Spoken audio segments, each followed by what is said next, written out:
Hi there mga kasinag! Welcome back to my YouTube channel.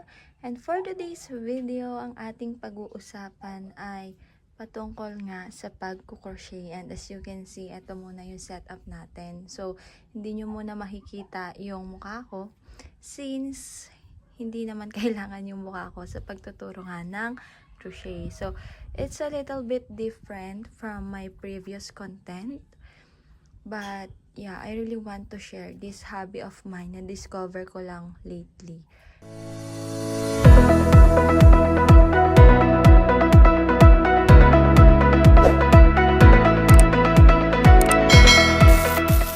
First thing first is or are the yarn itself. There are different kinds of yarn, and what are you seeing right now are the one that I use. So, if you're starting off, make sure that you use the soft acrylic type of cotton of yarn or the milk cotton.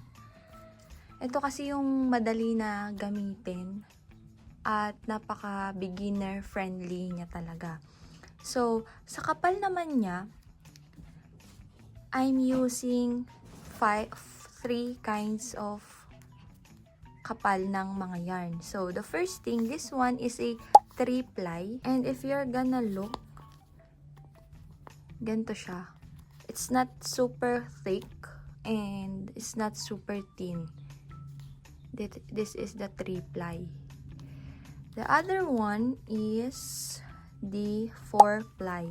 This one. It has 4 threads. Yeah, 4 threads. See?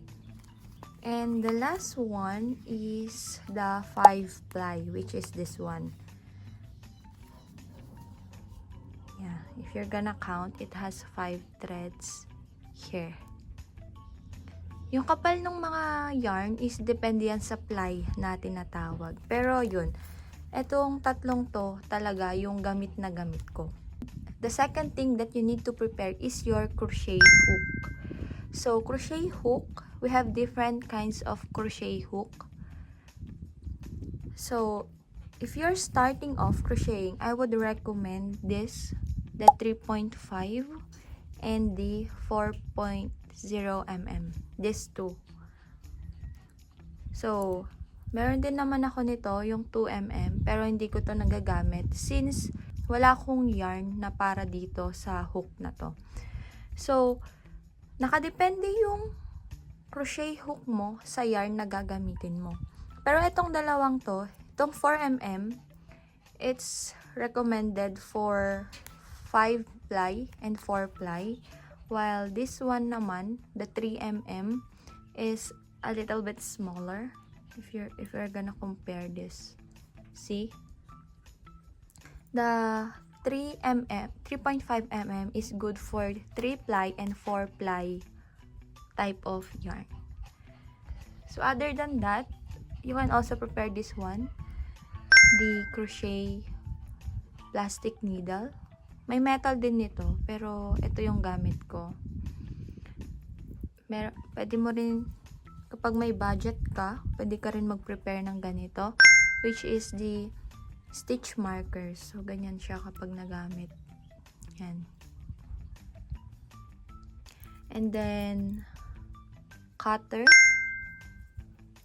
or scissors para hindi na kayo mahirapan. And of course, ito nga, ang ating tape measure. So, pag bibili ka online, marami nang mabibili ngayon na mga naka-set na sila na mga crochet kit na for beginner. So, maglalagay na lang ako ng link sa ating description box para kung sakaling gusto nyong mag-start at gusto nyong bumili kung saan ba ako bumibili ng mga gamit ko. Kapag nagko-crochet ako ay pwede. If you're gonna start crocheting, I would recommend that you should start practicing in a light colored yarn because it's really hard to see and you will be having difficulties if you're gonna use the dark ones. Well, of course, it is just based on my opinion. So, if you really want to use and try the dark colored yarns, well, it's up to you. But for me and for this video, we're gonna using this green colored, light green. Yeah. So I'm also using the 3.5 mm crochet hook. Before we start off, this video is not sponsored and I'm not a professional crocheter. I'm just sharing what I can share, and I'm sharing based on my experience and based on my knowledge. So let's start. How I hold my yarn. So the way I hold my yarn is like this and then like that. I'm gonna show it to you once. It's either like that, then this one, like that. Others are like this, like that, like that, or they're put here and like that. So see, you're the one who's gonna choose which is your most comfortable way on how you're gonna hold your yarn. How I was holding my hook. There are two ways on how you can hold your hook. This way is like you're holding a knife, like this. And yeah, like this. The other one is like you're holding a pen, like that. So yeah. So I don't know if you're seeing any visual, but yeah, that's the two ways. So in my case, I'm crocheting in this manner, like that. Okay, so for the record, I'm a left-handed. So the one that's holding the yarn in my case is my left hand. So I'm gonna show to you how am I holding the yarn. It is like this. So you're gonna put the yarn here and then cross it over, turn 2 times, and then here. So these two fingers of mine are the one who's holding the yarn. These are the support. This finger was only supporting the yarn. So before we gonna start, I'm gonna show you how to do a slip knot. So that's the first thing that I'm gonna teach you on this video.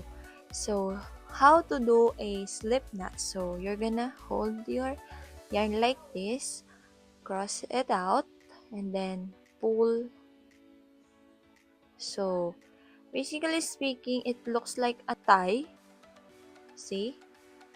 So yeah, that's how you do a slip knot. So I'm gonna show it to you one more time.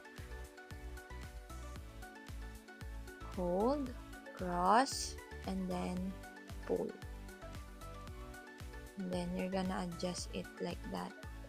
So later you'll be able to do it this one shorter, but for this video I think that's okay. So get your crochet hook, and for this video the yarn I'm using is 4-ply and the crochet hook that I'm using is the 3.5 mm. Okay, so put your yarn here and then hold your yarn like so, and then you're gonna hold it here. So your yarn and then pull again.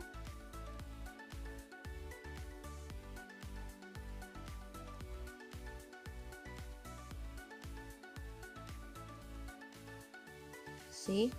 And you're just gonna adjust it if you have done multiple chains like that. So it is very important that you're gonna use the correct yarn on your hook, because if it's bigger, the chain would be very loose, and if it's smaller, you're gonna be having difficulties to do the chains.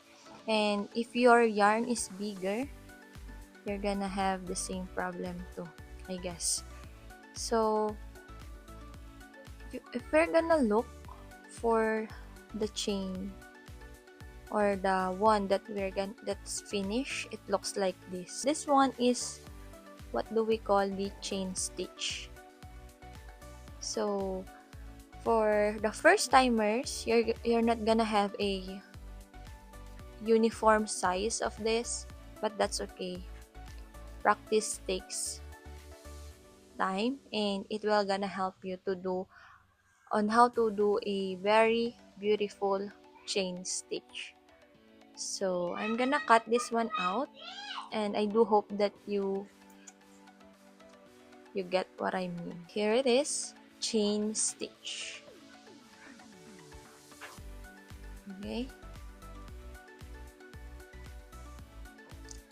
So the next one that I'm gonna teach you is what do we call the crochet, the single crochet. So the terminologies that I'm using is the US terminology. We're gonna do the chain stitch first, at least 15.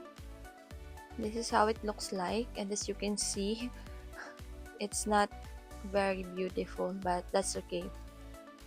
So what do we do here? As I said earlier, we're gonna do a single crochet. So the single crochet, we're gonna need a chain stitch first, like this. I'm not sure if this is 15, but let me count. So 1, 2, 3, 4, 5, 6, 7, 8, 9, 10, 11, 12, 13, 14, 15, 16. So this is 16 chain stitch, and then here we're gonna do a yarn over. So I'm gonna do that again. Yarn over is your crochet hook.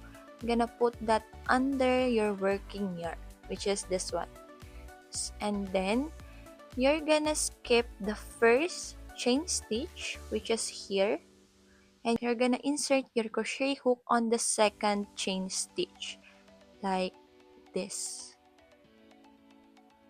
Okay, and then you're gonna pull your working yarn out of it, like that. And as you can see here, we're gonna have three loops. So you're gonna pull that again and pass it through to the second loop. So we're gonna having 2 loops here, and then pull your working yarn over this loop. So again, gonna yarn over, then insert your crochet hook on the next chain stitch, like so, and then pull on the first loop, and then on the second loop, and then pull again, all like that. So you're gonna repeat those process until the end of this chain stitch. So yarn over, insert to the next chain stitch, and then pull 1, and then 2, and then pull again. So yeah.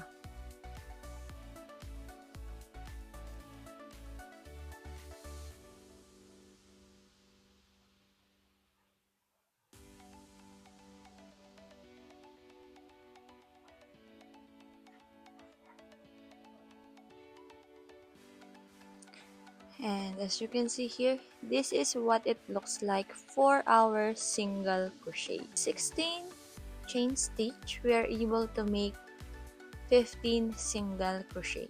So I'm just gonna put this aside, and we're gonna go for our next crochet, which is the double crochet.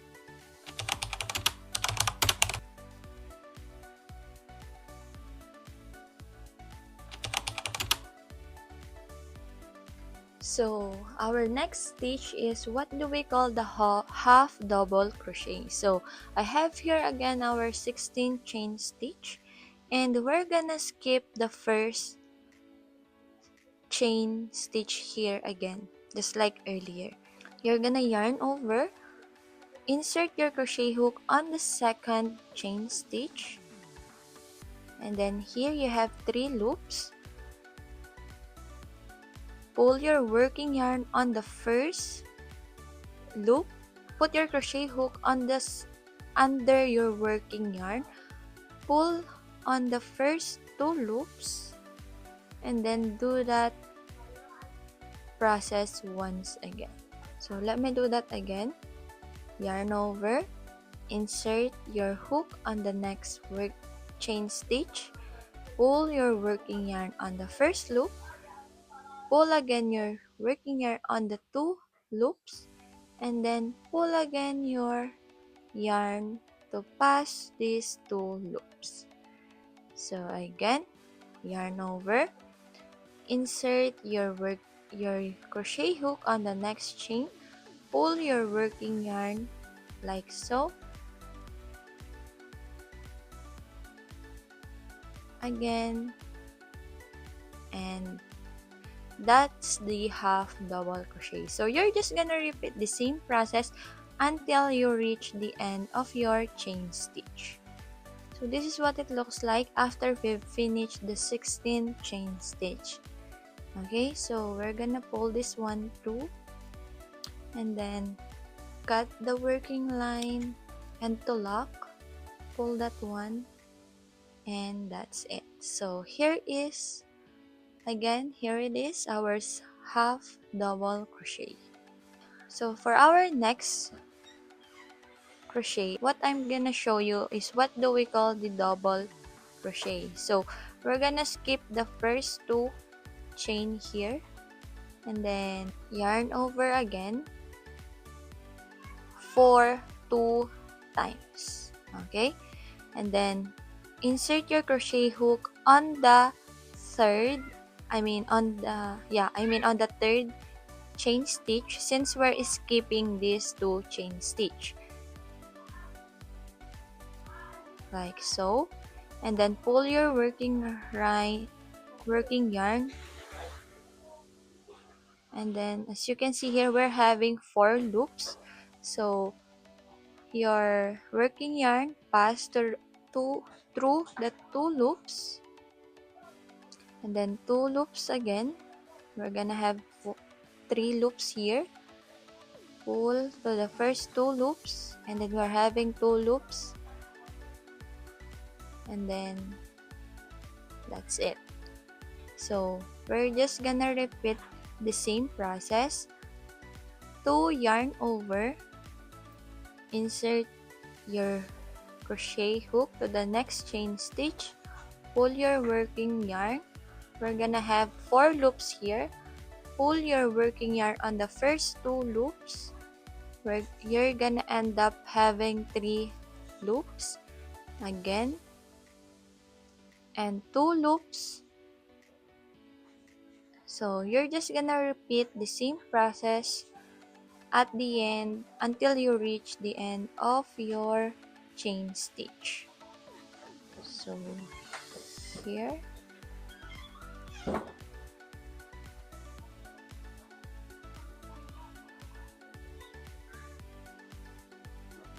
okay,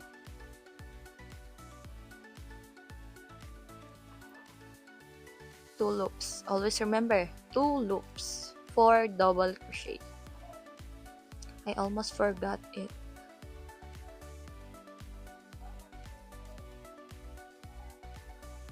So let me just finish this double crochet so that I can show it to you clearly. So here, I'm just gonna cut this one.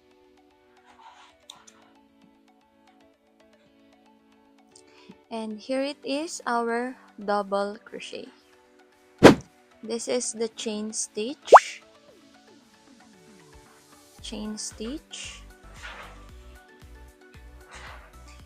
This is the single crochet.